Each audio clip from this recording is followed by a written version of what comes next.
Assalamualaikum warahmatullahi wabarakatuh.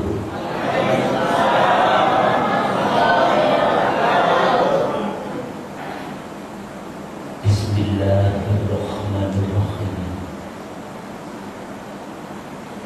Alhamdulillahilladzi wal ahad al-wahidus somadu yahdil rasyad alladzi lam yalid wa lam yulad wa lam yakul lahu kufuwan ahad. Allahumma ya Ali ya Azim, sholli ala sayyidina Muhammadin bil qadril azim wa ala alihi wa sahbihi wa barik wa sallim wa hdina wa bina siratal mustaqim. Amma ba'du. Hadratul karumun, para alim ulama, para kiai ustaz yang saya hormati, kepada pengurus takmir Masjid As-Sowiri yang saya muliakan, hadirin hadirat peserta taklim akbar yang saya muliakan, untuk memanfaatkan waktu yang ada mengenai uraian tasyakur serta sandungan sholawat dan salam, saya makmum di belakang Al-Ustaz penata acara yang saya hormati. Semoga pertemuan pada malam hari ini di rumah Allah, di mana tempat kita untuk mengingat kepadanya, semoga benar-benar diberi hidayah sehingga membuatkan ilmu yang manfaat, membuatkan hikmah sehingga benar-benar manfaat diridhoi oleh Allah fi dini wa dunya wal akhirah. Amin ya rabbal alamin. Hadirin yang saya muliakan, berbicara masalah hikmah, di dunia ini ada dua. Allah mengatakan likulli syai'in fitnatun wa likulli syai'in fitnatun. Jadi Bapak Ibu, kehidupan di dunia ini ada dua perkara. Satu perkara yang membuatkan hikmah, yang kedua kebalikan hikmah adalah fitnah. Jadi di dunia ini ada dua perkara itu. Kalau tidak surga, ya neraka. Kalau tidak hikmah, ya fitnah. Maka dengan adanya dua perkara ini bisa membuat situasi keadaan zaman dan di dunia ini bisa berubah. Lebih-lebih di saat ini, ma'asyiral hadirin, kita kan tahu di sekeliling kita, kalau masalah ilmu, saya kira dimanapun banyak ustaz, banyak kiai. Bahkan kalau ilmu bagaikan hujan yang turun dari langit, jarang orang bodoh. Ini ilmu. Sehingga di dalam keadaan umat beragama, Al-Quran di mana-mana terbahas. Tapi mengapa ya? Walaupun Al-Quran sudah dibahas, bahkan disosialisasikan di mana-mana, untuk perhatikan mengapa zaman ini masih banyak anarkis. Kalau zaman Rasulullah SAW, umat jahiliyah anarkis itu maklum, karena Al-Quran belum turun di saat itu, belum diturunkan Nabi, sehingga zaman itu disebut zaman jahiliyah. Maklum, bunuh-membunuh, hujat-menghujat, hukum menimba terjadi karena Al-Quran belum turun di saat itu.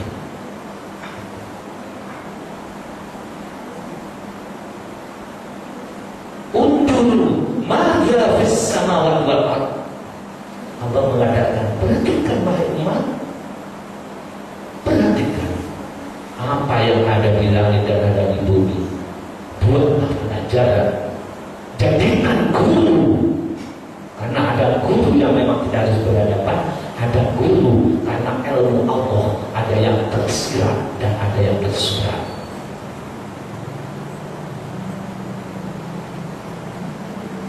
Hadirin yang saya muliakan, ironi sekali, justru Al-Quran banyak orang hafal, dibahas di setiap masjid dan di setiap musola, tapi umat masih anarkis. Manusia tidak kenal dengan Tuhannya, sehingga meraba-raba ibadahnya disembah. Naudzubillah min dzalik. Ibadah disembah, tidak mengandalkan Sang Pencipta, tapi kita mengandalkan ibadah kita. Ingat, hidup hanya sekali. Sebentar lagi kita pulang kepada Yang Maha Suci, maka harus berarti. Dulu zaman ini awal zaman anarkis, Pak. Coba saja kita lihat dalam surat Yunus ayat 101. Itu Allah mengatakan, ulin dulu madza fis samawati wal ardh. Katakan kekasihku Nabiku Muhammad, sampaikan kepada umatmu, unduru, perhatikan apa yang kuciptakan, madza fis samawati wal ardh, yang ada di langit maupun di bumi. Ini menjadikan bahasa yang pertama. Bapak, Ibu, apakah zaman ini anarkis? Mari kita lihat. Kalau menurut jamaah Masjid As-Sohili Pekanbaru, binatang yang paling buas itu apa itu? Harimau ya. Paling buas ya. Bagaimana Bapak? Setuju ya? Kita ambil satu saja, harimau. Itu Allah mengatakan dulu, perhatikan harimau itu. Kemarin disuruh ada harimau keluar 2 bola api. Harimau keluar dari sarangnya, kerangkeng, memakan unta. Lehernya digigit sampai mati, yang satu luka parah. Buas banget, buas amat harimau itu. Tapi oleh Allah kita disuruh memberikan, disuruh memperhatikan. Untuk wahai umat manusia, perhatikan harimau itu. Ternyata sebuas harimau belum pernah harimau membunuh bangsanya sendiri. Untuk berhati-hati itu. Belum ada kelompok harimau perang dengan kelompok harimau sampai banyak yang mati. Tidak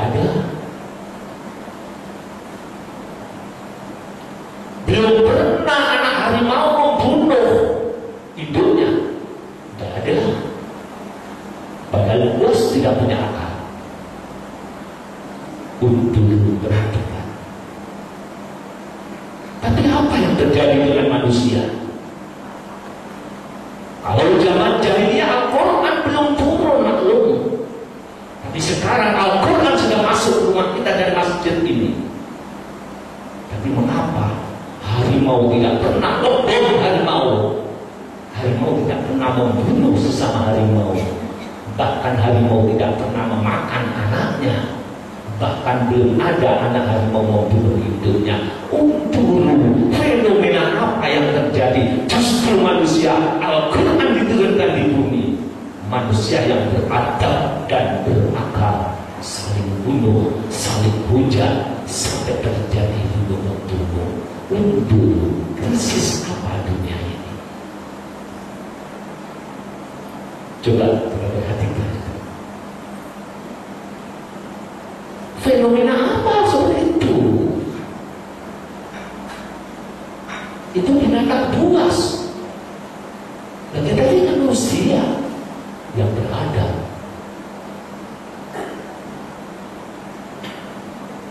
Oleh karena itu, apa sampai seperti itu? Jawabnya hanya satu. Karena manusia di akhir zaman tidak tahu dengan manusianya.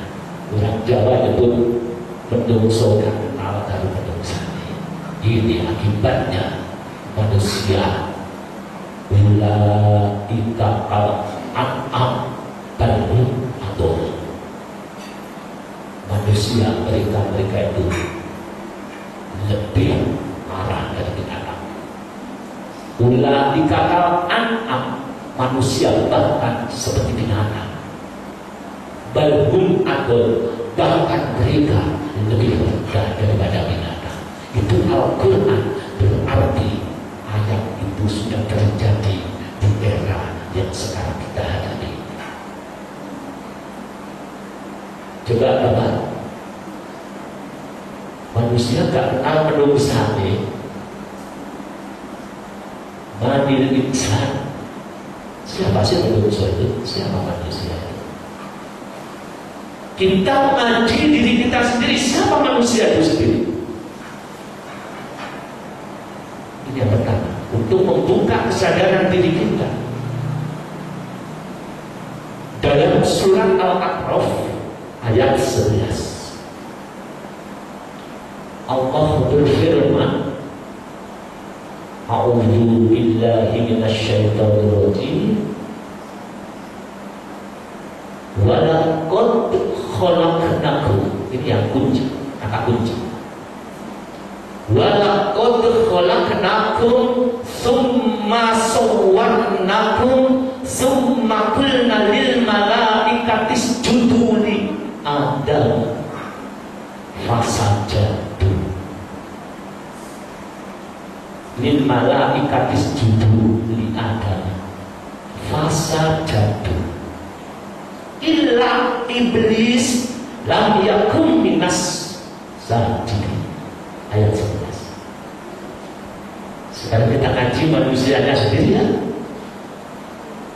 Sebab kita ini manusia, ulang harus jadi manusia. Jangan sampai disebut ulah ikakal an'am, hanya manusia tapi bukan manusia. Disebut oleh Allah bahkan binatang, balhum adol, bahkan lebih sesat, lebih rendah dari binatang. Kata kunci begini Bapak.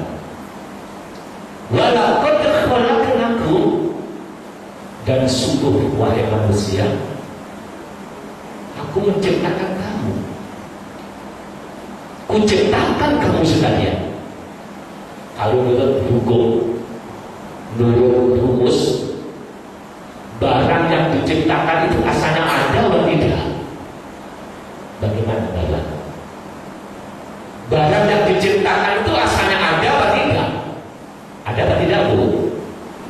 Kalau ada ngapain diciptakan? Artinya tidak ada. Maka manusia yang benar-benar hatinya mendapat hidayah, menyadari bahwa dirinya itu makhluk yang diadakan oleh Allah, artinya tidak pernah merasa ada,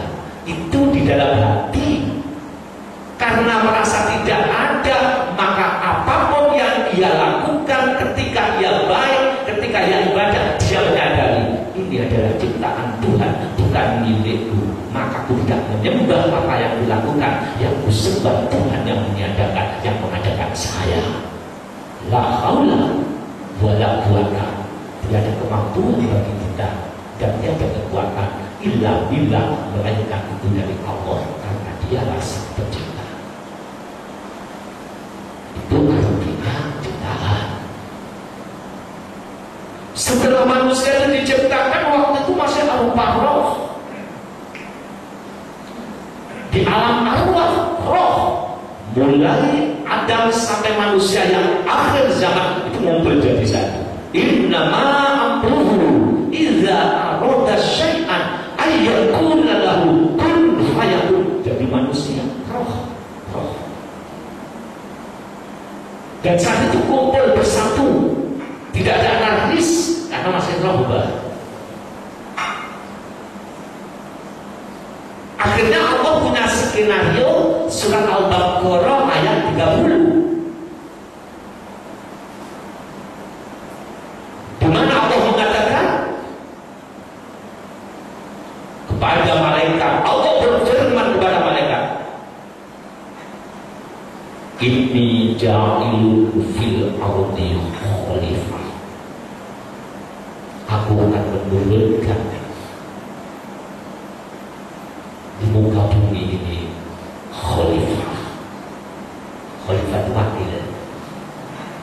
Wakil Tuhan ini maknanya bukan makna yang hakiki. Tuhan tidak perlu diwakili. Wakil di sini makna majas. Makna majas itu makna yang kiasan, yang apa itu ya, bahasa Indonesia? Kiasan. Ya karena yang dipilih manusia, maka turunlah manusia yang dari alam roh berupa rohani turun bertahap, mulai Nabi Adam, Ibu Hawa, Qabil Habil, seterusnya sampai manusia yang terakhir. Itu bertahap dari alam roh rohani turun ke alam dunia, karena khalifah itu diciptakan di dunia, diturunkan di dunia. Ketika itu bapak, saya, ibu turun ke dunia, tapi kembali, ya Allah, ternyata alam dunia itu alam jasa, sedangkan aku alam roh. Bagaimana saya akan menjadi khalifah kalau saya ada di dunia sedangkan di dalam jasad? Turunlah wahai manusia, kamu akan saya kontrakkan rumah, akan saya sewakan rumahmu di dunia. Tapi ingat, dunia adalah kontrak. Kalau sudah habis kontraknya, kamu harus pulang. Turunlah manusia, saya, Abah, dengan semua turun, disewakan kontrak yang ganteng, yang cantik, yang gagah. Itulah rumah dari roh. Ini adalah casing, isinya roh. Ingat itu, casing manusia ada kontrak. Kalau 70 tahun harus kembali. Asalnya casing dari tanah, kembali ke tanah. Walaupun kiai, profesor sekalian, walaupun itu seorang bintang film yang ganteng, kalau sudah kembali, kontraknya kembali tetap akan dikubur di dalam tanah. Tapi yang kembali rohnya. Manil insan. Siapa manusia kali itu? Manusia adalah, kita gambarkan bagaikan ini, di mana terdiri dari bungkus dan isi, di mana adalah kesatuan antara jasad dan roh, yang satu sama lain tidak bisa berpisah, dan satu sama lain saling berhubungan. Inilah ibarat gelas ini adalah casingnya, air yang dibutuhkan ini adalah isinya. Jadi ganteng tetap kembali nanti. Subhanallah. Walaupun kita ini orang pangkat, kembali ke tanah. Roh kembali kepada Tuhan. Summa sawwarnakum, kemudian aksesoris itu dipasang oleh Allah di dalam bungkus ini. Jadi kita ini bungkus. Ada yang aksesorisnya adalah seorang kiai ulama besar, ada aksesorisnya seorang pemulung, ada aksesorisnya adalah seorang yang kaya raya, Ada yang aksesorisnya adalah seorang yang pakar. Semua itu aksesoris pasti akan ditinggal, karena semua itu adalah unsur dunia. Maka jangan bangga dengan kekayaan kita, jangan bangga dengan kedudukan kita, jangan bangga dengan jabatan kita, karena semua akan terpendam bersama bungkus dari jasad ini. Maka Rasul mengatakan, man arafa nafsahu faqad arafa rabbahu. Siapa yang mengenal akan casing manusia, berada pada jasad. Ketika manusia mengenal jati dirinya dan aksesoris yang diberikan oleh Allah di saat di dunia ini, faqad arafa rabbahu, maka ketika dia sadar akan dirinya, maka dia akan mengenal dengan Tuhannya yang menciptakan.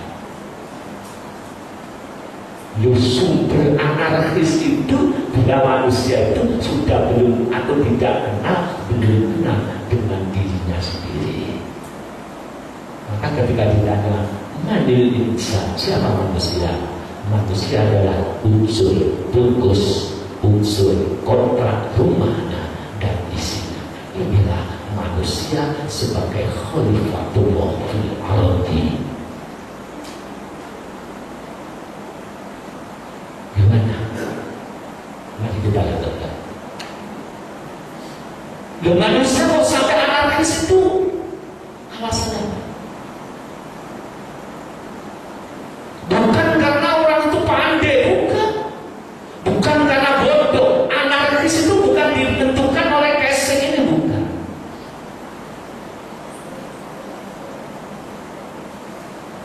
Di dalam tubuh manusia ini ada alat tubuh.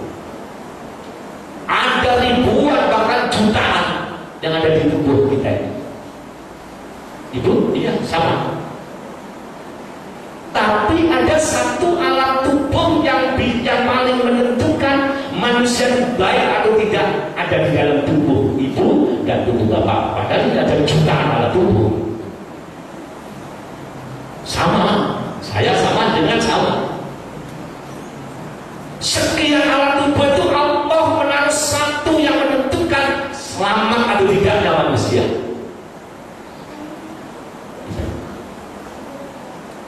Apa itu? Rasulullah Shallallahu Alaihi Wasallam bersabda, rawahu Bukhari Muslim, ada diriwayatkan yang lain. Ingat, manusia jutaan alat tubuh, ada satu yang menentukan kamu menjadi orang yang baik, manusia yang sempurna, manusia yang benar-benar mengenal manusianya, atau manusia yang belum kenal dengan dirinya. Inna fil jasadil mudghatan idza saluhat jasadu kullu. Rasul mengatakan banyak alat tubuh, tapi ada alat tubuh yang berupa segumpal daging yang ada di dalam tubuh manusia. Bapak, ibu, saya, abang sama punya satu. Kata Rasul, itu segumpal daging. Idza saluhat, apabila daging itu berbau baik, bernilai kebaikan, memang dijaga, saluhal jasadu kulluh, maka semua jasadnya menjadi baik. Jasadnya seperti manusia, manusia yang sejati, tangannya berkasih sayang, tidak anarkis, lesannya berkasih sayang, tidak anarkis, semua pikirannya dan semua tubuhnya menjadi baik. Bila satu alat tubuh baik.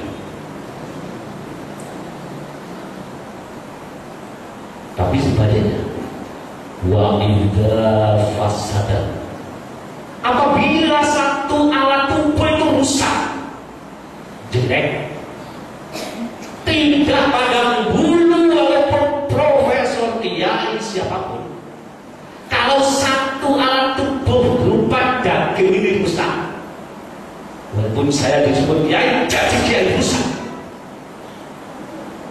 Walaupun saya disebut orang dermawan, dermawannya rusak. Dermawannya apa baik, tapi ada pamrih. Walaupun saya dipanggil kiai, kalau satu gumpal daging itu rusak, kiai kan hanya casingnya.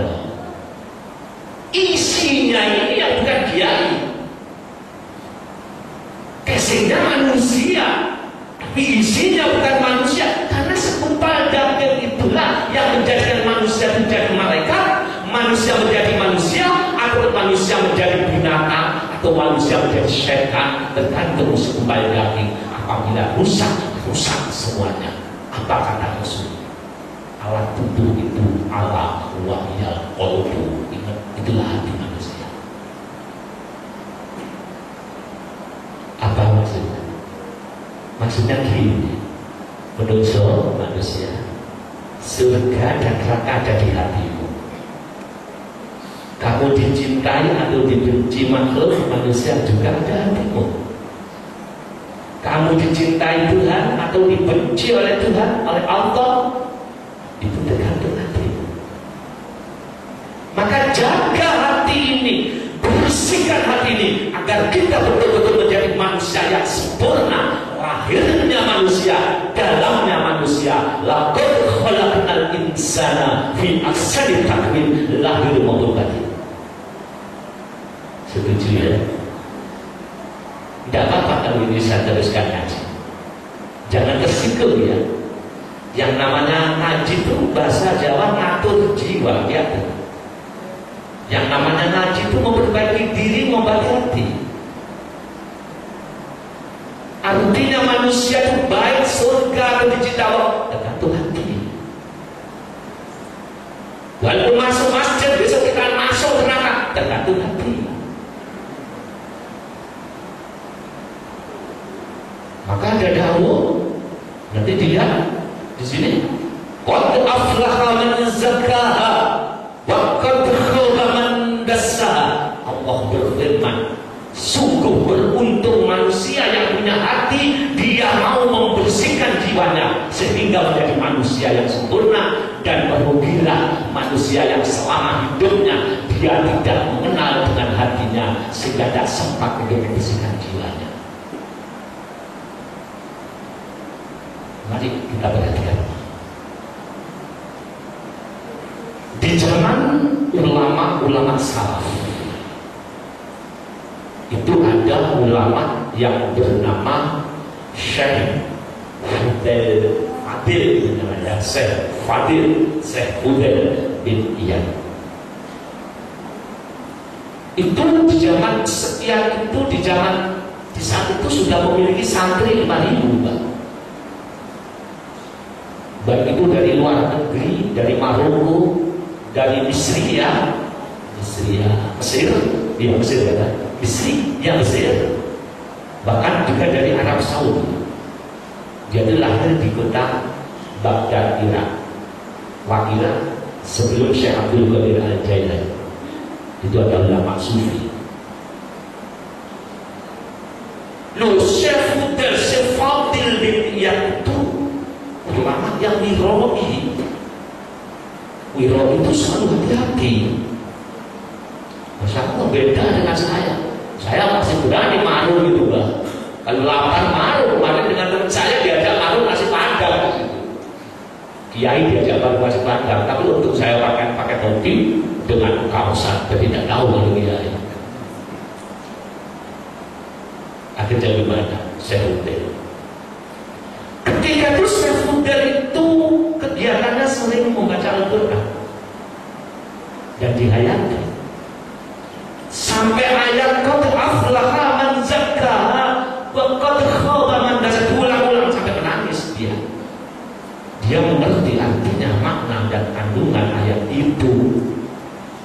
Bahagia orang yang bisa membersihkan jiwanya, celaka selama hidup dia tidak menemukan alat untuk membersih jiwa. Ketika dia menangis, maaf ya, dia itu mimpi. Kita itu mimpi ditemu Rasulullah SAW. Mimpi itu Rasul itu benar. Kalau orang pernah merasakan, pernah mimpi, benar. Bagi yang tidak, masalah ya, apalah. Bahkan di dalam hadis dikatakan orang mimpi ketemu Rasul, itu Rasul sungguh. Iblis tidak bisa waktu itu menjadi Rasul. Dia itu mimpi. Ketika mimpi bertemu Rasul ditegur, hai Fudel bin Iyad, aku tahu kau ulama besar, tapi aku tahu jiwamu masih kotor. Kalau kamu ingin membersihkan hati, cari dokter rohani, namanya Syekh Abdullah Sya'roni.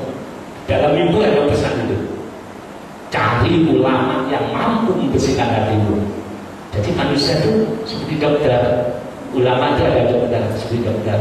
Ada ulama penyakit lahir, itu namanya ulama ahlul fikri, ulama yang menceritakan, membahas masa Quran hadis. Ada ulama ahlul kasfi, ulama yang memperhatikan penyakit-penyakit rohani manusia. Dan ulama ahlul kasfi ini sudah sulit di hari-hari ini, karena beliau itu senantiasa mengoreksi diri dan mengobati hatinya umat. Ketika itu bangun subuh, santri 5.000 dengan beberapa ustadz dan kiainya ditinggal. Pesen jaga santri, saya kemana kiai? Sudahlah, nanti kamu akan beritahu. Akhirnya keliling Bu, mencari dokter rohani. Kita ini kenal penyakit rohani apa tidak? Nanti tahu jawabnya. Dan itu harus diobati. Oh, saya tidak kenal Pak Ustaz. Moga, saya pun juga moga tidak kenal. Akhirnya Syekh bin Iyad itu mencari nama Abdullah Sya'roni sampai sore tidak nemu. Orang-orang di kota Baghdad mengatakan di sini tidak ada kiai besar namanya Abdullah Sya'roni Syekh. Hampir putus asa, kita tanya pada seseorang, apa ada di sini ulama besar yang bernama Syekh Abdullah Sya'roni? Di sini tidak ada. Tapi Abdullah Sya'roni itu kebun ada. Karena putus asa ya, biarinlah walaupun tukang kebun akan saya cari. Di mana? Dia itu di pojok kota Baghdad itu. Dia itu jarang keluar. Dia itu setelah ke kebun ke rumah, ke masjid pulang. Dia tidak dikenal orang karena dia tukang kebun. Akhirnya terpaksa kiai besar, kiai agung itu datang mencari. Setelah itu ketemu kan, ternyata Abdullah Sya'roni yang dicari itu baru pulang dari kebun, pakai celana komprak, pakai kaos dengan memanggul cangkel. Tangannya besar, beda dengan saya. Tangannya halus, tidak pernah kerja berat. Itu usah berat. Karena sawah kebun di Irak, wajahnya tidak seperti bapak-bapak putih mulus langsat hitam. Ketika itu masuk, ketika melihat orang yang namanya Abdullah Sya'roni, wah kali ini bukan kiai, kali ini bukan kebun beneran. Akhirnya bapak namanya Abdullah Sya'roni, iya. Mari kiai mampir rumah. Ya wis, jatuh ya. Ini sudah menjadi watak manusia yang dipandang adalah casingnya.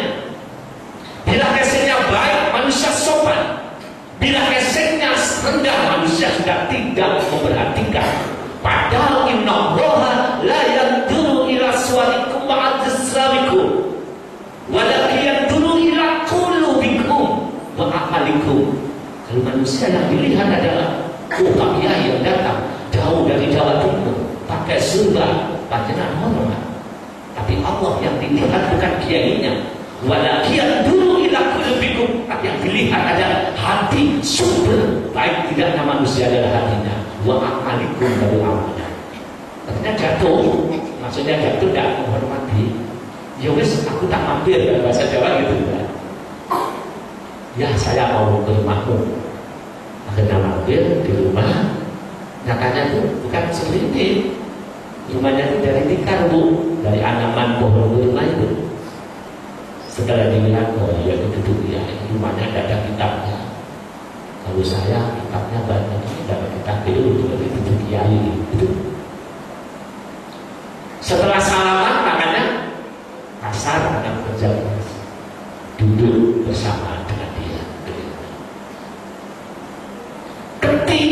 duduk ngomong-ngomong, saat itu terjadi timbul bau bangkai busuk. Tadi tidak. Setelah omongan agak lama timbul bau busuk. Akhirnya dia sudah bertanya, Abdul Saroni, iya. Ini Abdullah bahaya, bau apa kok busuk amat ini? Busuk sekali, hampir mual saja dan hampir muntah. Ini bau apa? Tadi kan tidak ada bau ya? Iya, saya tadi tidak ada bau. Iya, sekarang bau apa ya? Maaf ya, kata Abdul Saroni. Apa? Ini bukan bau bangkai. Itu bukan bau sampah yang menumpuk. Apa ini? Ini bau hati Syekh Fudail bin Iyad, punya sumber sekali pada saya. Sehingga Allah menunjukkan su'udon nyangka jelek sekali, baunya busuk, malaikat rahmat tidak akan turun. Kaget, subhanallah, yang kukira bukan kebun ternyata memiliki ilmu mukasyafah terbuka dan akhir. Ini bagi ulama-ulama yang langka, adik-adik. Bagi ulama yang memiliki murabbi, pembimbing khusus. Zaman dulu ada. Ini bau busuk. Coba bayangkan, ketika sangka jelek sekali, bau busuk, malaikat rahmat tidak akan turun bila ada orang sangka jelek sekali. Apa jadinya bumi ini, Pekanbaru ini, apabila sangka-sangka jahat sudah memvirus dan mewabah? Apa jadinya Pekanbaru ini? Dan apa jadinya bumi Indonesia antara satu umat dan satu umat yang lain, golongan satu dengan golongan yang lain saling curiga, bahkan saling menyangka jelek. Baunya lebih busuk, satu orang sudah demikian busuknya, apalagi dilakukan di masjid, di pemerintahan, di dalam pasar. Kalau sudah membudayakan bumi Indonesia yang kaya dengan sumber daya alam, karena busuknya hati manusia saling menyangka, malaikat rahmat tidak akan turun. Kalau begitu, walaupun bumi Indonesia sumber daya alamnya luar biasa, tapi kemakmuran tidak kunjung datang, karena malaikat rahmat menjauh dari kita karena terbudaya sangka-sangka jelek. Ijtan itu katsirun minad dhanni inna ba'dad dhanni ismun. Ingat, jangan kita banyak sangka, karena sangka-sangka itu sebagian adalah dosa. Al-Hujurat ayat 12. Kita suka menyangka orang lain, oh itu kok sehat, kok suki banget, kerjaan itu, oh jangan-jangan korupsi, sangka sabu, busuk bau bumi ini. Oh si dia itu kok banyak hasilnya, jangan-jangan dia itu merampok, awas. Jauhi sangka jelek, karena ini akan membuat negara kita tidak akan makmur. Itu penyakit jiwa. Terkejut Syekh, ya Allah, ternyata orang ini nampaknya tukang kebun, tapi ilmunya luar biasa. Jangan terkecoh dengan bungkus itu, jangan terkecoh dengan casing bawah, karena sebaik-baik manusia adalah bungkusnya manusia, isinya manusia. Jauh-jauh diundang saya, bungkusnya manusia, aksesorisnya kiai, tapi dalamnya busuk. Lebih bahaya masuk masjid dengan fatwa rohani, bapak akan terkontaminasi dengan busuknya hati sang penceramah seperti saya. Jangan terpengaruh dengan kasih. Akhirnya dia jatuh. Ya Allah, maaf saya baru nyebut guru. Maaf saya guru. Dia. Iya, aku sudah tahu. Dan kamu kemari untuk membersihkan hatimu. Kuatkah kamu membersihkan hati? Iya, saya sudah datang ke sini untuk membersihkan hati. Hadirin Bapak Ibu, ngaji untuk koreksi ya, tidak ada singgung menyinggung. Yang hatinya sakit sudah diobati, yang hatinya sudah baik tingkatkan. Ittaqullaha haqqa tuqatih wa la tamutunna illa wa antum muslimun, dari Quran. mati illa muwahhidun dalam hasil jalan mati dalam bertauhid. Maukah kamu membersihkan hatimu? Syekh Fudel bin Iyad, Syekh Fadil bin Iyad. Ya Kiai, saya mau. Ada syaratnya loh. Ya enggak apa-apa. Kamu punya santri berapa? Santri saya lebih dari 5.000. Hebat. Gak ada kiai di zaman ini punya santri sebanyak itu. Memang kamu kiai besar. Syaratnya nomor 1, mau. Iya mau. Pulanglah wahai kiai. Terus gimana Syekh? Santri 5.000 suruh pulang semua. Buyarno santri. Masya Allah. Terus Syekh Abdul Sahroni berkata gitu. Syekh Fudel bin Iyad karena ulama ahlul fikri, dia masih bantah. Mengapa saya mulai muda membangun pondok, santri-santri sudah besar sekian ini, kiai kok suruh pulangkan santri saya semua, itu apa alasannya? Gitu kan, itu loh. Jawabnya gimana? Iya, aku tahu isi hatimu dan aku tahu hatimu, karena aku diberi ilmu oleh Allah, ilmu yang bisa meneropong jiwa manusia itu disebut ilmu mukasyafah, Pak. Wa ma utitu min al-ilm illa qalila. Sedangkan kita diberi ilmu oleh Allah sedikit, maka kita masih banyak. Maka kalau ada ulama memiliki ilmu itu, maka kita belum memiliki itu dan kita belum masuk ke ranah seperti itu. Maka kalau ada, membahajar saja. Aku diberitahu bahwa hatimu ada penyakit, maka penyakit itu tidak akan sembuh kalau santri muda kau pulangkan. Maaf untuk koreksi saja. Penyakit apa itu kiai? Kamu bangga merasa punya santri, kamu merasa dihormati, orang merasa itu milikmu, banggamu itu punya santri. Ingat Rasulullah mengatakan, al-ujibu la yuhbitu amala sab'ina sana. Bangga kamu punya santri, maaf ya, bangga kamu berbuat begini, menghapus amal 70 tahun daripada amal hapus. Bersihkan dulu santri itu, karena gak bisa waras dekat tubuh ya. Itu dulu disuruh pulang itu, terpaksa disuruh pulang itu. Setelah disuruh pulang dipanggil 40 hari. Kalau orang Toriko disebut suluk 40 hari. Tapi sekarang suluk 10 hari, berarti sebenarnya dulu 40 hari. Seperti hanya Rasul berkhutbah 40 hari di Gua Hira 40 hari. Setelah pulang 3 bulan dipanggil lagi, Pak. Kurang 10 jam, 1 jam. Ada yang nomor 2, kuat kita tahu.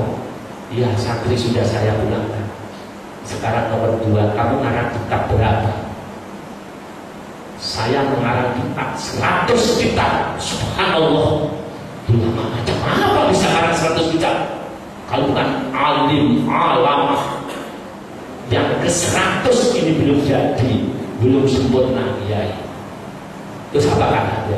Tulah, kitabmu kamu bakar saja. Subhanallah. Dia protes, harus saya bakar. Padahal kitab ini acuan bagi santri-santri saya, dan kitab ini bagaikan merupakan tinggalan ilmu di masa depan, sehingga umat Islam akan jaya. Iya, aku tahu. Tapi aku tahu di hatimu ada penyakit, dan penyakit itu tidak bisa hilang karena kamu mengarang kitab. Penyakit apa? Takaburmu, merasa kamu alim, merasa kamu hebat, merasa kamu bangga dengan ini. Ingat, sekali kamu takabur, kamu bawa mati. Tidak pandang bulu ke ulama besar mengarang 100 kitab. La yadkhulul jannata man kana fi qalbihi mithqala dzarratin min kibrin. Tidak akan masuk surga siapapun, walaupun kamu kiai besar Syekh Fudel bin Iyad, kalau mati membawa merasa alim, merasa lebih baik daripada orang lain, walaupun itu sudah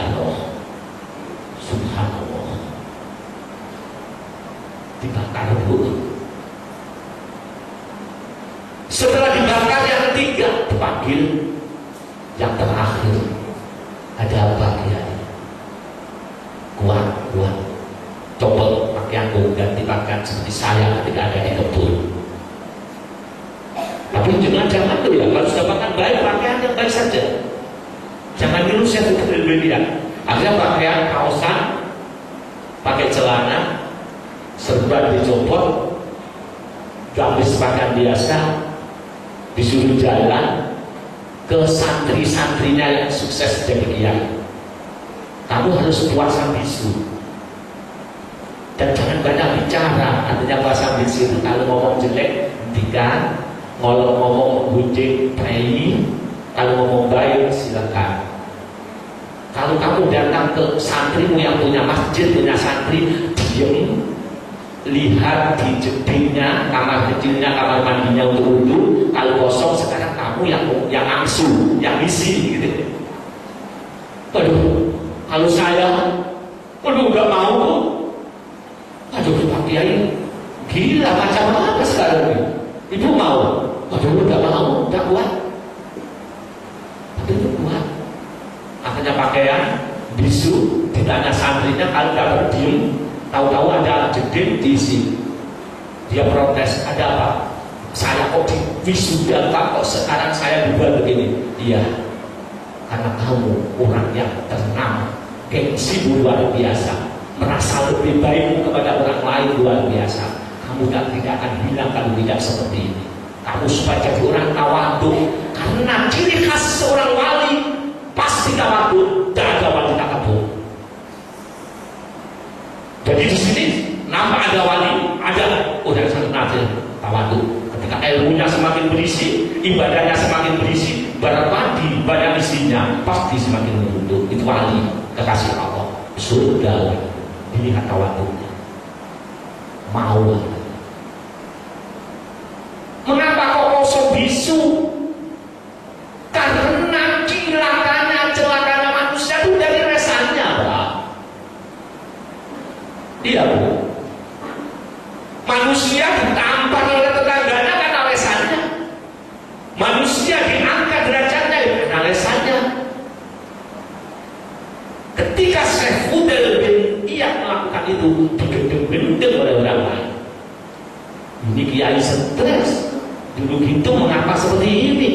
Padahal dalam taraf membersihkan jiwanya. Akhirnya Syekh Fudel dipanggil setelah selesai.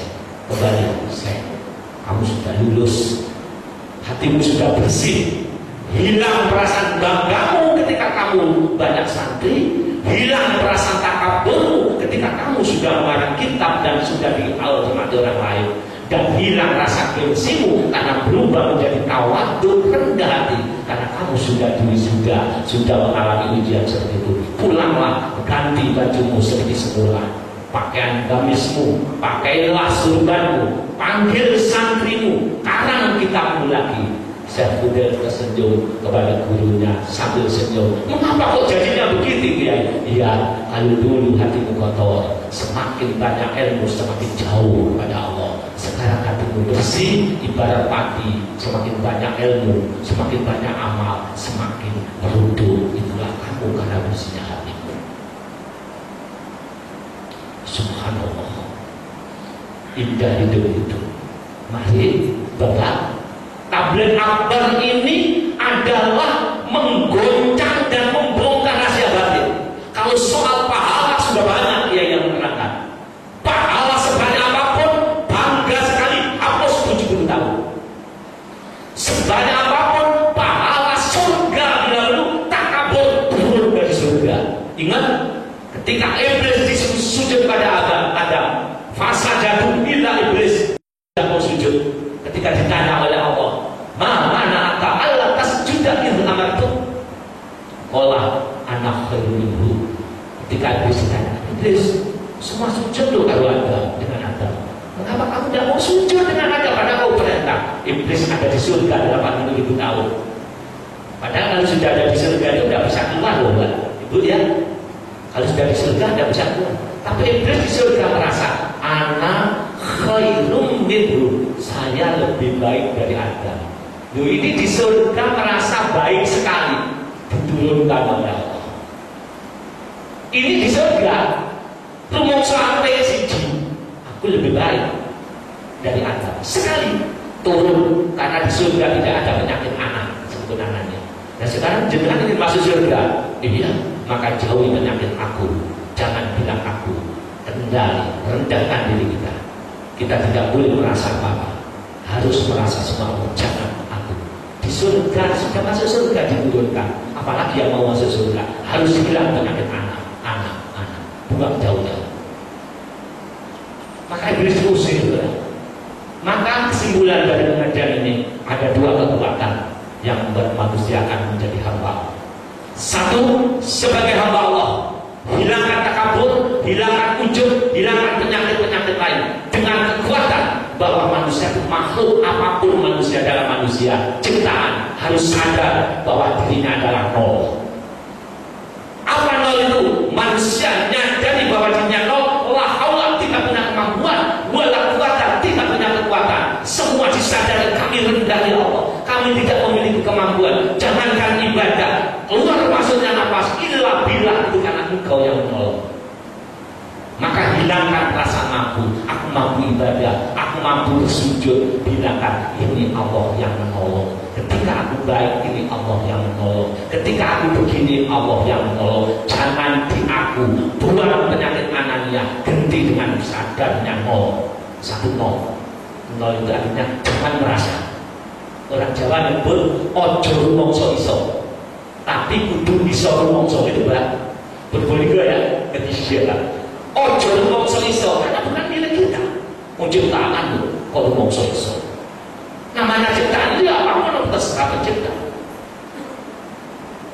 Harus ojo rumongso iso dibalik, kudu iso rumongso punya perasaan bahwa semua dulu dengan Gusti Allah satu. Nomor dua, ingat kita semakin ibadah, semakin banyak ilmu, bagaikan padi, semakin berisi, harus semakin tunduk, rendah. Saya menuju saya. Ketika kita tawaf, ingat kalian bubuh bahada ben tawaf kata, ingat bukan kamu menyembah batu itu, hati rendah di hadapan Allah, tapi syariatnya tawaf mengelilingi Ka'bah 7 kali. Yang mau haji mau umroh hati-hati, hajinya roh harus diilmuni. Satu nol itu lahirlah wala quwata. Ojo rumongso iso, ojo rumongso pinter, ojo jaga no sopo-sopo, illa billah coba Gusti. Walaupun Pak kita ini orang hebat, jangan andalkan. Walaupun saya seorang kiai, ojo ngendelo ilmu. Walaupun saya ahli sholat, ojo ngendelo sholatin. Siapa yang menolong kita bisa sholat? Sopo sing bisa nolong lu panjang bisa itu Allah. Siji andalkan Gusti Allah. La ilaha illallah, illallah rasa. Terus nomor dua harus rendah. Hadirin, bila kita seperti itu, alhamdulillah kita masih diberi umur panjang ya Pak ya, sehingga sedikit banyak memiliki tausiah yang kami berikan. Siapa tahu bisa manfaat. Karena ingat, ketika kita mati ada golongan itu. Ketika dia berangkat diangkat oleh malaikat Israel nyawanya, dikawal oleh para malaikat, kitabnya dulu benar sirin. Ketika sampai di hadapan Allah, malaikat memuji-muji, ini rohnya si fulan, ini rohnya orang ahli ibadah. Apa kata Allah? Malaikat lempar orang itu. Malaikat kaget, terkejut. Mengapa ya Tuhan? Kamu hanya mencatat lahirnya orang itu, sedangkan aku mencatat hatinya orang itu. Walaupun orang itu beramal, tapi hatinya sombong, takabur, merasa baik, penuh dengan anania keakuan, bahkan hatinya tidak ikhlas kepadaku. Lemparkan amalnya orang itu. Mardudun tak tolak, wa madrubun liwajib, lemparkan kepada wajahnya orang yang beramal itu. Catat dia di dalam catatan golongan sijin. Apa sijin? Catatan orang-orang yang celaka di hadapan Allah. Terus suatu saat ada golongan orang yang miskin dan ibadahnya dipandang lemah, diangkat oleh malaikat. Amal manusia kok sedikit amat ini. Ketika sampai di hadapan Allah, muliakan orang itu. Malaikat terkejut. Mengapa ya Tuhan? Amalnya sedikit. Ya kamu nyatat amal lahirnya, sedangkan aku mencatat amal batinnya orang itu. Orang itu luar biasa batinnya. Maka dia muliakan, catat dalam catatan ilmu. Semoga kita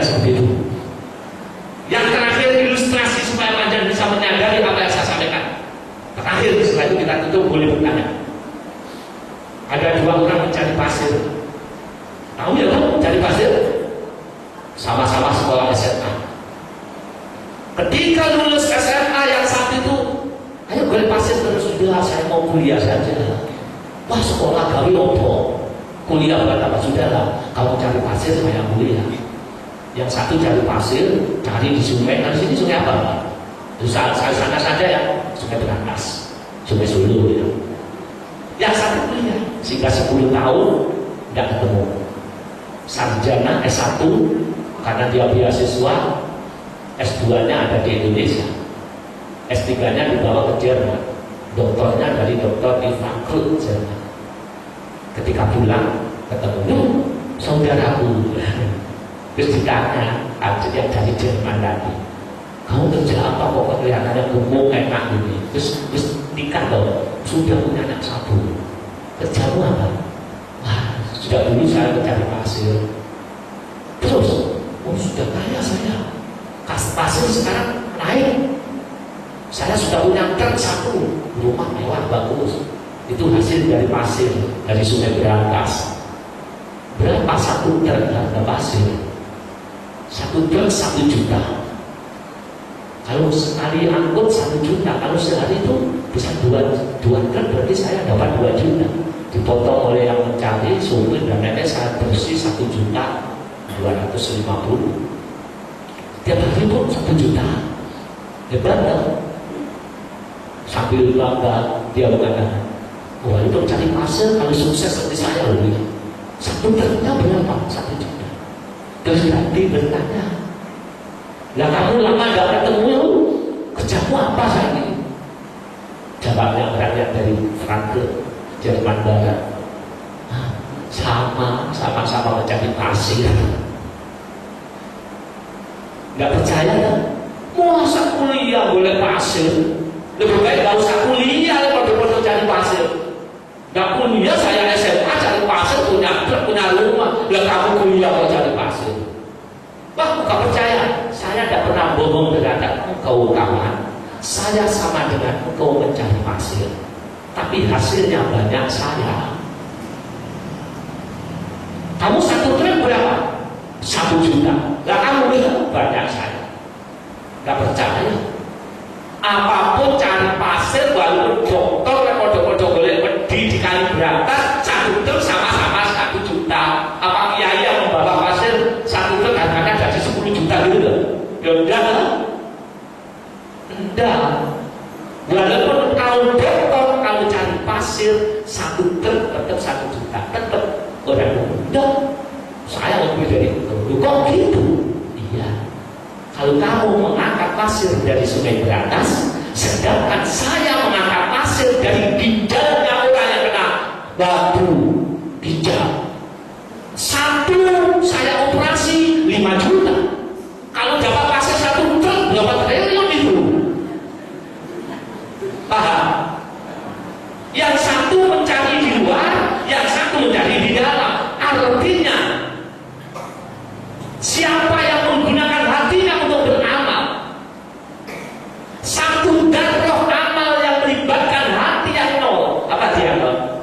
Hati yang rendah, tidak merasa amal, itu engkau ya Allah, saya pada Allah. Darrotin min amalil kulub. 1 darah, ada adik, ada ibu, sholat menggunakan hati. Lahirnya Allah Akbar, hatinya bersimpuh, saya dah jadikan sholat ya Allah, karena aku milikmu, sholat pun pemberianmu. Saya tidak bisa sholat ya Allah, karena saya bisa sholat, karena engkau yang memberikan bisa sholat. Karena la haula wala quwata, saya tidak mampu sholat, tidak mampu, tidak kuat sholat, illa billah, kecuali kau tolong. Dia tidak mengandalkan apa? Pasrah, gunakan hati. Khairun min amsalil jibal min amalil jawahir. Lebih baik ada orang beramal sholatnya ditumpuk 1 gunung, hanya menggunakan akal, hanya menggunakan akhir Allah Akbar iblah, tapi jiwanya tidak kenal pada Sang Pencipta. Dan terkait min amalil qulub khairun min amsalil jibal min amalil jawahir. 1 truk orang mengangkat pasir di Sungai Berantas dibandingkan 1 biji mengangkat di ginjalnya seorang. 1 truk 1 juta, tapi kalau diambil dari batu empedu atau saja 5 juta, bisa 10 juta, hanya satu pasir. Sudah, itu ilustrasi yang saya berikan kepada jenengan. Kalau jenengan masuk masjid merasa rendah, apalagi masuk Masjidil Haram merasa kami tidak mampu, ya Allah, kami datang labbaik Allahumma labbaik. Aku kau panggil, tidak ada kebanggaan, tidak ada kekaburan, semakin rendah, semakin rendah. Satu darloh lebih baik daripada 100 gunung amal Quran yang tidak memiliki ilmu seperti ini. Semoga apa yang saya sampaikan diberi barokah masuk ke dalam hati jenengan semua. Ingat, hidup sekali, sebentar lagi kita mati, maka hati harus bersih, karena yang dinilai oleh Allah adalah hatinya. Semoga bermanfaat dan semoga Allah memberikan ilmu sehingga kita bawa sampai mati dengan keadaan husnul khotimah. Al-Fatihah.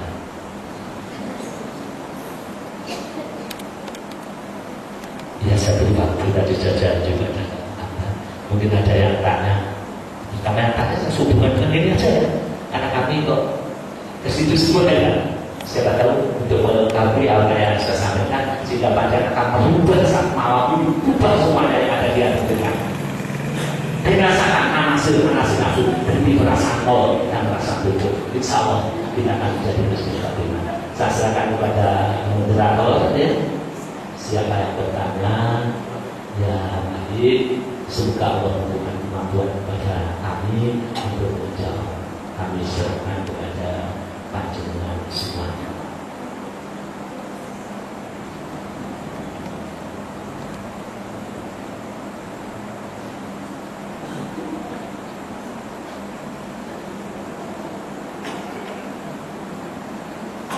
Baik, Bapak-Bapak dan Ibu-Ibu para undangan yang hadir pada malam ini, demikian apa yang disampaikan oleh Pak Kiai. Mungkin ada yang perlu ditanyakan atau seperti apa diskusi? Ya, silakan.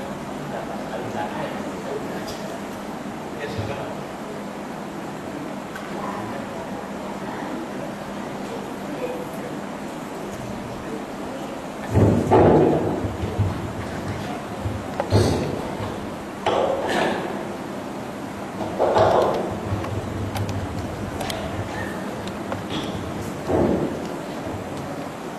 Bismillahirrahmanirrahim. Assalamualaikum warahmatullahi wabarakatuh. Bapak Kiai yang kami hormati, jadi telah kami mendengar paparan tausiah yang disampaikan oleh Kiai. Alhamdulillah, mungkin banyak manfaatnya bagi kami. Dengan keadaan yang serba kurang ini, mudah-mudahan dengan keadaan yang langka sekalipun kami mendapat berkah. Terima kasih Bapak Ustadz atas waktu yang diberikan kepada kami untuk menyampaikan, untuk menanyakan, bukan menyampaikan, menanyakan 2 pertanyaan aja kepada Bapak Kiai, karena Bapak Kiai seorang profesor, kami jarang sekali. Jangankan profesor, hanya selama ini kami hanya di sini sampai S2 dan S1 yang mengasih pengajian. Alhamdulillah, sekali lagi kami mengucapkan terima kasih dan bersyukur kepada Yang Maha Kuasa atas kedatangan Kiai kepada kami ini. Pertanyaan kami yang pertama, Bapak Kiai, agak keluar dari pengajian tetapi di dalam lingkup pengajian Islam juga. Yang pertama sekali adalah nenek moyang kita adalah Nabi Adam dan Hawa. Jadi yang saya tanyakan, di waktu Adam diciptakan dahulu berdomisil bertempat di surga. Setelah ditemani oleh Siti Hawa masih di surga. Tetapi ada sesuatu hal yang di luar dugaan oleh syaitan, terlemparlah mereka itu ke muka bumi ini. Jadi pertanyaan saya, Kiai, apakah Nabi Adam ini dahulunya dengan Siti Hawa menikah? Kalau menikah, siapa yang menikahkan dia dan siapa saksinya? Selanjutnya kepada anak-anaknya satu sama lain dikawinkan atau dinikahkan juga siapa yang menikahkan. Itu pada yang pertama. Yang kedua, pertanyaan saya Pak Kiai,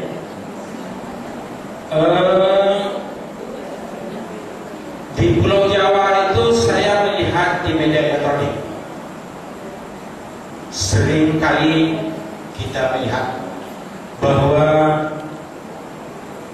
pesantren banyak di Jawa itu, tetapi masih banyak orang yang syirik di Pulau Jawa itu. Saya melihat Ustaz di media elektronik itu yang melarang sesajian kepala kerbau lah atau sesajian lah ke pantai kidul apa ke pantai selatan itu, termasuk juga para ustaz. Apakah memang itu ada diajarkan di dalam Islam Ustaz? Terima kasih. Assalamualaikum warahmatullahi wabarakatuh. Terima kasih. Pertanyaan yang benar-benar syariat sebelum Nabi Adam dengan Nabi Hawa nikahnya bagaimana, siapa yang menikahkan, saksinya siapa, dan anak-anaknya nikah silang, siapa yang menikahkan. Gini masalah tadi, dalam kurun suatu masa kurun syariat itu berbeda. Mungkin pemikiran kita kalau kita nikah harus ada yang menikahkan seorang penghulu, harus ada saksi minimal sekian, dan harus ada mas kawin. Itu syariat Rasulullah. Dan syariat ketika Nabi Adam dinikahkan oleh Allah itu beda dengan ini. Karena di sana itu nikahnya mungkin tidak mengatakan qabil tu nikah, karena saat itu sudah ada di surga. Maka nikahnya adalah karena Allah yang menikahkan, dan syariatnya berbeda dengan saat ini. Maka yang jelas Nabi Adam ketika menikah dengan Ibu Hawa diterangkan hanya menikah. Sehingga ketika punya anak nikah silang, padahal anak dengan anak beda dengan syariat ini. Anak kandung tidak boleh menikah dengan anak kandung, tapi saat itu harus, karena ada dua anak, lahir dua anak, hanya ada 6 orang. Nabi Adam dan Ibu Hawa punya anak Qabil Habil, punya anak yang dua Ikrimah dan siapa itu dikasih silang, dan nikahnya otomatis dengan syariat yang ada. Dan bagaimana Allahu a'lam, karena di kitab tidak diterangkan. Kalau kita mengada-ada ini salah. Bagi nikahnya bagaimana? Nikahnya saat itu siapa yang menikahkan, siapa saksinya, jawabnya sesuai dengan syariat yang ada pada zaman beliau. Dan telah kami belum pernah membaca kitabnya dengan cara apa menikahnya beliau. Tapi yang saya baca, nikahnya Nabi Adam dengan Nabi Hawa itu karena perintah Allah dengan mas kawin sholawat kepada Nabi Muhammad SAW. Jadi mas kawinnya berupa sholawat. Mengatakan tidak? Iya. Dan memang di Jawa banyak kejadian seperti itu. Dengan larung saji di sana. Itu maaf ya, maaf. Secara literal, secara hakiki, tidak ada itu di ajaran. Tidak ada. Karena ajaran Islam itu bersyukur itu kepada Allah. Kalau bersyukur kepada manusia, yang kasat mata.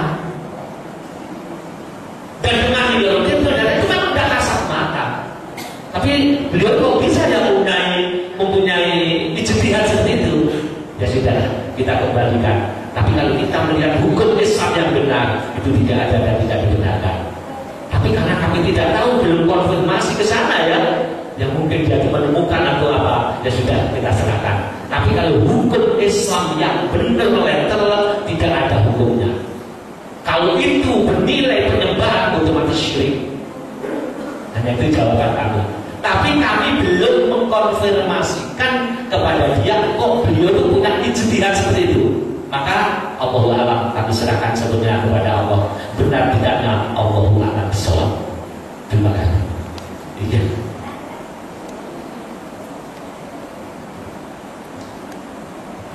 Bisa mungkin atau yang berhubungan dengan itu tadi? Ya, silakan. Ya, Ustaz. Saya Assalamualaikum warahmatullahi wabarakatuh.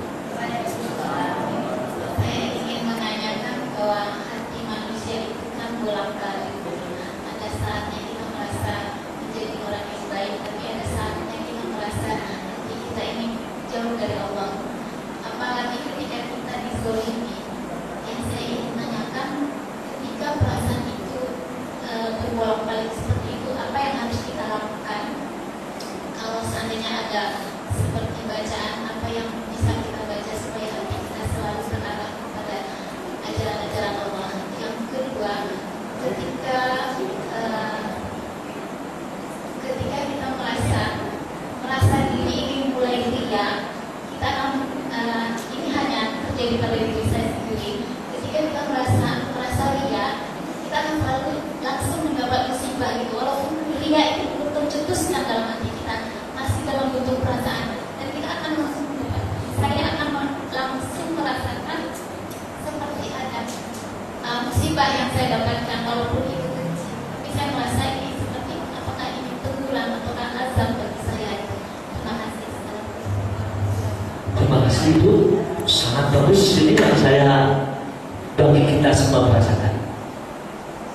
Hati berbolak-balik, yang bukan dibalik keluh ada doa, ya Allah yang membalik-balikan hati. Berarti yang membalik-balikan hati siapa? Allah. Ketika hati kita punya rasa tinggi di mana, siapa yang membalik-balikan bisa di mana? Allah. Karena ya bukan dibalik dulu. Wahai yang membalik-balikan hati. Berarti ketika hati ini naik, ketika hati ini turun, berarti itu bukan milik kita. Ada yang membuat. La haula. Ketika hati naik turun, itu tidak ada kemampuan, wala kuwata, dan tidak ada kekuatan illa billah. Maka ketika hati bolak-balik, nol dipasang, perasaan itu direndahkan. Ya Allah, saya tidak mampu. Ketika saya naik, itu pun Kau yang menghendaki. Ketika saya turun, itu pun karena hidayah jauh dariku. Maka aku serahkan padamu, nol perasaan. Tidak ada kemampuan. Yang nomor dua, rendah. Memang kami rendah. Ketika turun memang kami orang yang dolim. Ketika turun memang kami orang yang bodoh. Ketika posisi iman kita terpuruk, kita rendah di hadapan Allah, rafa'ahu, diangkat oleh Allah derajat kita.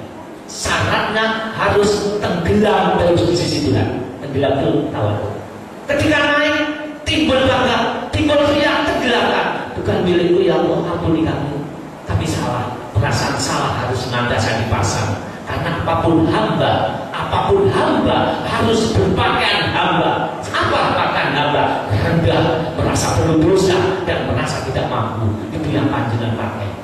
Ibu ketika timbul riak diucapkan atau belum, kok ada musibah? Artinya ibu ditolong oleh Allah, dicintai Allah. Allah cemburu kepada hambanya. Ketika hambanya mau mengandalkan amalnya, tidak mengandalkan sang Tuhan yang boleh amal, langsung diingatkan. Itu bentuk kecemburuan Tuhan. Berarti ibu insya Allah tergolong orang yang dijaga oleh Allah. Ketika timbul riak ada musibah, ketika ibu turun, alhamdulillah. Mestinya kita harus demikian. Karena riak itu termasuk syirkul asghar, syirik yang kecil. Apapun syirik kecil akan ditolak semuanya oleh Allah. Maka jawaban kami ada dua. Ibu tenggelamkan. Ketika naik atau turun, hati berbolak-balik. Ketika didolimi, mau membalas, tenggelamkan. Semua Engkau ya Allah. Orang itu membenci aku, itu hakikatnya Engkau mencoba melalui itu. Ketika dia itu membenci aku, ketika dia menyalahkan aku, saya yang salah. Andaikan tidak ada saya, orang itu tidak jahat. Karena itu aku sumbernya masalah. Turunkan perasaan itu. Paham ya? Maksudnya, misalkan ibu menyalahi saya, sehingga ibu menjadi jahat. Nah gitu kan? Orang yang pandai mengoreksi dirinya, ya Allah, andaikan tidak ada saya, ibu itu loh tidak jahat, ibu itu loh baik. Karena ada saya sehingga jadi mencaci maki saya. Ampuni ya Allah, karena sayalah ibu itu menjadi menggunjing saya. Karena sayalah ibu itu menjadi bencikan saya. Ampunilah ibu ini, karena saya sumbernya. Masya Allah, uswatun hasanahnya Rasul. Ketika dilempari, malaikat turun datang, ya Rasul, salamnya Allah, ini bukti ini akan saya lemparkan kepada umatku yang membuat engkau berdarah. Rasul gimana? Jangan malaikat, ini apakah umatku? Allahumma dikaumi, malah dimohonkan hidayah. Bila petunjukku kaumku yang menyiksa saya melempari batu, wa innahum la ya'lamun, sesungguhnya mereka tidak tahu apa yang saya perjuangkan. Kalau ibu, saya jangan dicaci maki orang, difitnah orang, jangan membalas, doakan dengan kebaikan. Mengapa? Orang itu memfitnah saya sebab ada saya. Kalau tidak ada saya, dia tidak memfitnah. Berarti sebenarnya dia jahat karena aku menemukan dia. Sadari semakin tenggelam, semakin bisa menyikapi itu apa tidak? Kalau bisa, uswatun hasanah Rasul itu kita tiru. Kalau kita tidak, dimarahi sekali, balasnya 2 kali. Bila perlu ngajak teman-temannya untuk menggunjing, gimana kita akan bisa menjadi baik. Itu sifat dan Rasulullah. Kuncinya ada 2, apa itu? Not dan duduk. Itu kunci segala. Kunci Inggris kan kita bilang. Ibu dimarahi orang not. Buat saya, buat diri keluarga. Orang itu mencaci maki saya, itu sebetulnya dari engkau yang menguji saya. Apa dia? Bacaan apa? Harus ada guru yang nuntut, Pak. Hati harus ada yang nuntut. Fas'alu ahla dzikri kuntum la ta'lamun. Maka bertanyalah kamu, bergurulah kamu kepada ulama yang ahli dzikir. Nah, ada ini. Lek ahli wirid banyak. Ahli dzikir, ahli ingat. Ingat yang mana? Apa ingat tulisan, apa ingat bacaan? Tuhan bukan tulisan dan bukan bacaan. Jadi kalau kita berdakwah, kalau kita makomnya ya Allah, la ilaha illallah, apa tulisan. Nanti kalau ada guru yang nuntut, ikutum la ta'lamun, bila kamu tidak mengetahui, tidak mengetahui cara memadai hati, tidak mengetahui cara membersihkan hati, tidak mengetahui cara untuk menghilangkan sifat-sifat jahat, cari guru itu. Kalau tidak menemukan, perbanyak sholawat. Innas sholata ala nabi tunawwirul qulub. Kalau kita berbanyak sholawat dengan tata krama, dengan membaca sholawat kepada Rasul, hubungan kepada Rasul, karena Rasul merupakan guru rohaninya umat ini, pembimbingnya umat ini, Rasulnya Allah untuk umat ini. Karena utusan juga menjadi gurunya, jadi pembimbingnya, jadi pengantar ke surganya itu luas. Dan kita pahami Rasul ada itu syariatnya saja, bukan itu saja, buahnya sikap-sikap dan lain, gitu ya. Berbanyak sholawat. Ibu suka sholawat yang mana? Berbanyak. Tapi kalau Anda ingin mengetahui website kami, nanti bisa yang kita lihat ke www.alamhikmah. Di situ ada pengajian di pondok kami, yang mana itu bisa di-download pengajian bab urusan hati. Di situ ada alat pembersih jiwa, ada hubungan asmaul husna dan sholawat dan lain-lain. Tapi kalau mau, kalau tidak ada apa-apa, itu hanya sedikit. Alamhikmah.org, www.alamhikmah.org. Ya, jadi nanti bisa dilihat, bisa download. Itu banyak pengajian, ada artikel-artikel yang mana pada mungkin sedikit membantu untuk peningkatan. Ya begitu ya, Bu ya. Berbanyak sholawat kepada Rasulullah. Karena melaksanakan sholawat itu, membaca sholawat melaksanakan perintahnya Allah. Innallaha wa malaikatahu yusholluna 'alan nabi dan seterusnya. Ya, berkata gitu gitu. Bisa bahasa Jawa itu. Bisa gitu. Ya, mungkin satu lagi. Atau habis? Adik mana? Oh iya. Assalamualaikum warahmatullahi wabarakatuh. Dari penjelasan Ustaz tadi, saya ingin menanyakan bagaimana hubungan hikmah dan fitnah di dalam kehidupan kita sehari-hari dari cerita yang Ustaz sampaikan tadi. Kemudian jelaskan pengertian dari hikmah dan fitnah itu. Yang kedua yang ingin saya tanyakan, mengatakan tadi dalam surah Al-Baqarah ayat 30 bahwa manusia itu diturunkan menjadi khalifah di muka bumi. Yang saya ingin tanyakan, secara luasnya khalifah yang dimaksud di muka bumi ini yang bagaimana? Karena di dalam pengalaman saya, khalifah itu dikatakan adalah bisa dikatakan sebagai seorang pemimpin. Tolong Ustaz jelaskan yang dimaksud dengan khalifah di muka bumi. Buat pertanyaan, terima kasih. Assalamualaikum warahmatullahi wabarakatuh. Waalaikumsalam. Pertama, apa hikmah dengan fitnah? Bukan iman ya, hikmah ya. Hubungan hikmah dengan fitnah. Hikmah dan fitnah itu satu paket. Kalau hikmah itu kesadaran yang masuk di hati. Kalau fitnah sesuatu yang manusia tidak menyadari sehingga manusia itu jauh daripada Tuhan. Contoh, ketika di zaman ini banyak krisis ekonomi, terus banyak membuat dampak ekonomi manusia sangat kekurangan. Bila orang itu mendapatkan hidayah dari Allah, ketika ujian fitnah berarti ujian. Fitnah berarti sesuatu yang menjauhkan diri kepada Allah. Saya terangkan artinya saja dulu ya, supaya nanti gampang. Apa fitnah itu? Kalau dulu mujid itu komos bahasa Arab. Fitnah itu sesuatu yang membuat manusia jauh kepada Allah, itu namanya fitnah. Dulu miskin, sekarang kaya, setelah kaya kok banyak sombongnya. Kekayaannya bukan menjadikan hikmah, tapi kekayaannya menjadikan fitnah. Mana arti fitnah? Menjauhkan diri kepada Allah. Dulu sakit-sakitan ibadah ke masjid, sekarang sehat menjadi pejabat, lupa tidak ke masjid, malah jauh daripada Allah, malah dia begini-begitu. Sehatnya bukan menjadikan hikmah, sehatnya menjadikan fitnah. Fitnah memiliki arti tambah jauh daripada Allah. Hubungannya hikmah dan fitnah itu terdiri dari satu masalah. Masalah itu bila menjadikan dia dekat kepada Allah, tambah kepada Allah namanya hikmah.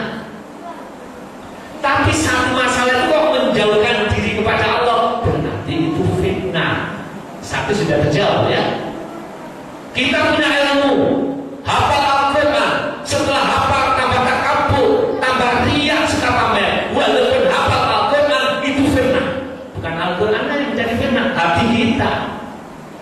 Kita dulu bodoh dan kenal Al-Quran, setelah bisa Al-Quran, bisa hafal Al-Quran, tunduk takut kepada Allah. Saya takut tidak bisa mengamalkan Al-Quran, saya hafalkan.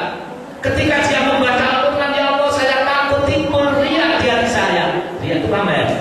Maka orang yang memegang Al-Quran ini mendapat hikmah. Oke? Terus apa yang kedua tadi? Tanya-tanya.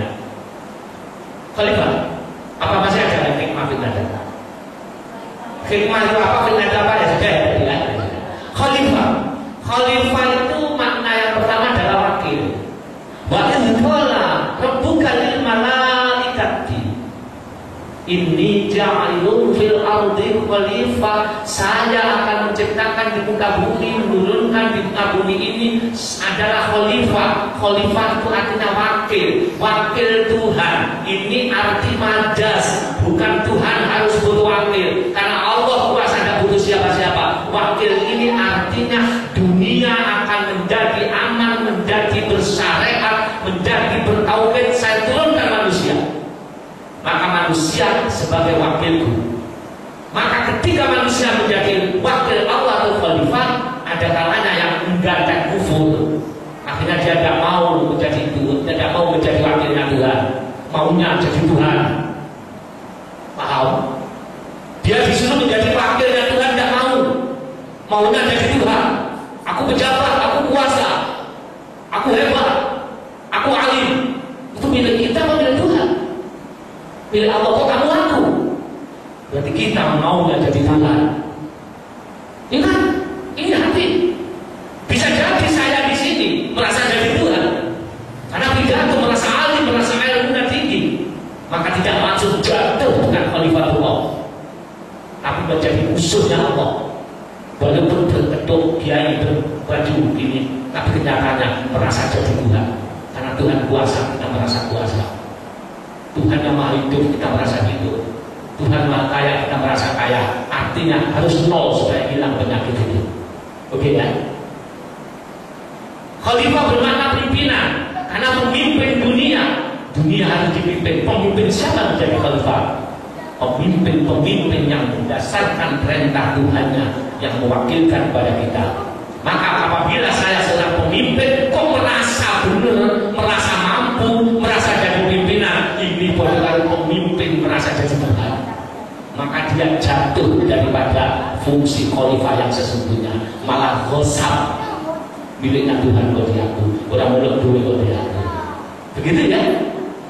Tidak paham ya? Jadi khalifah itu maknanya adalah wakil. Wakil Tuhan berarti apa yang diperintah Allah, apa yang dilakukan, dia berarti membawa kedamaian dan kasih sayang. Kok kita ini banyak pemimpin manusia sebagai wakil Tuhan, sebagai wakil, kok anarkis, berarti jadi bukan wakil Tuhan. Makanya khalifah itu tidak banyak. Secara umum manusia khalifah, tapi yang khalifah sesungguhnya berapa ya? Oke, iya, terima kasih. Sudah, apa ada? Apa mumpung saya di sini? Tidak apa-apa. Tapi besok saya pulang. Besok pulang karena harus dinas lagi. Besok ada acara yang harus saya lakukan. Kalau memang ada yang bertanya, monggo. Kalau tidak ya sudah, ditutup. Ada nggak ibu?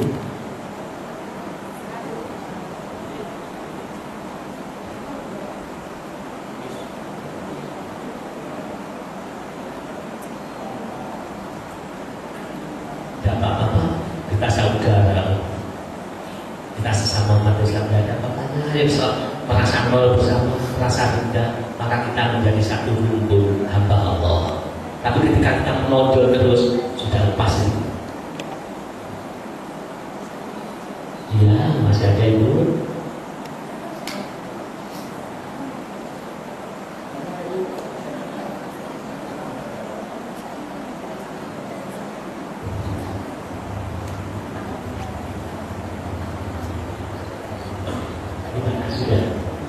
Sudah ya? Ya sudah ya. Alhamdulillah tidak tersangka-sangka kalau dengan datang dengan karena berhubungan dengan dokter kami, Ustaz kami sudah datang belum ya? Salamkan saya nanti kepada Bapak Haji Wadi maupun Ustaz kami. Kalau kami memang belum bisa bertemu, sedianya nanti beliau ketemu kami. Tapi karena ada ketemu beliau lagi sampaikan salam saja pada beliaunya. Ya, kami kenal beliau itu melalui alam hikmah. Ya, dan mungkin beliau itu banyak kaset-kaset yang beliau mungkin ya maksudnya ada kaset itu ya. Bisa nanti tidak. Dan masa itu tetangga juga apa? Tidak ada bakat aja. Ya saya kira cukup ini. Semoga pertemuan kita walaupun begini Allah meridhoinya dan kita dikasih dicintai Allah dengan perasaan rendah hati, perasaan tidak ada kemampuan dan kekuatan, sadar bahwa diri kita nol karena hamba, apapun hamba tidak memiliki kemampuan. Semoga Allah ridho, masjid ini menjadi makmur, semuanya pulang ke rahmatullah besok dalam keadaan husnul khatimah. Bismillahirrahmanirrahim. Alhamdulillahirabbil alamin. Allahumma ya Ali ya Azim, sholli ala sayyidina Muhammadin bil qadril hakim wa ala alihi wa sahbihi wa barik wa sallim wa hdina wa binas siratal mustaqim. Allahumma saghfir lana jami'a khalqika ala mahabbatina wa mawaddatina qudui hajatina nasrul minallahi wa fathul qarib. La ilaha illa anta subhanaka inni kuntu minadh dhalimin. Rabbana atina fid dunya hasanah wa fil akhirati hasanah wa qina adzabannar. Allahumma kama anta ahlu sholli wa sallim wa barik ala sayyidina wa maulana wa syafi'ina wa habibina wa qurrati a'yunina Muhammadin sallallahu alaihi wasallam kama huwa ahlu. Nas'aluka Allahumma bihaqqihi an turriqana fi yujati ba'di waqta hatta la nara wa la nasma'a wa la najida wa la nuhissa wa la natakharqa wa la naskuna illa biha wa tarzuqana tamama mawfiratika ya Allah wa tamama ni'matika ya Allah wa tamama ma'rifatika ya Allah wa tamama mahabbatika ya Allah wa tamama ridwanika ya Allah. Wa sholli wa sallim wa barik alaihi wa ala alihi wa sahbihi adada ma akhata bihi ilmuka wa asul kitabu bi rahmatika ya arhamar rahimin. Walhamdulillahirabbil alamin. Segala kekurangan saya mohon maaf yang sebesar-besarnya. Sekali lagi kepada Bapak, tokoh masyarakat, dan Ibu Bapak semuanya, sekali lagi doa restunya. Besok pagi, siang saya harus kembali ke Jawa Timur. Semoga Allah memberi kesempatan lagi untuk bertemu dalam bahasa yang lain yang lebih bermanfaat. Wabillahi taufiq wal hidayah. Wassalamualaikum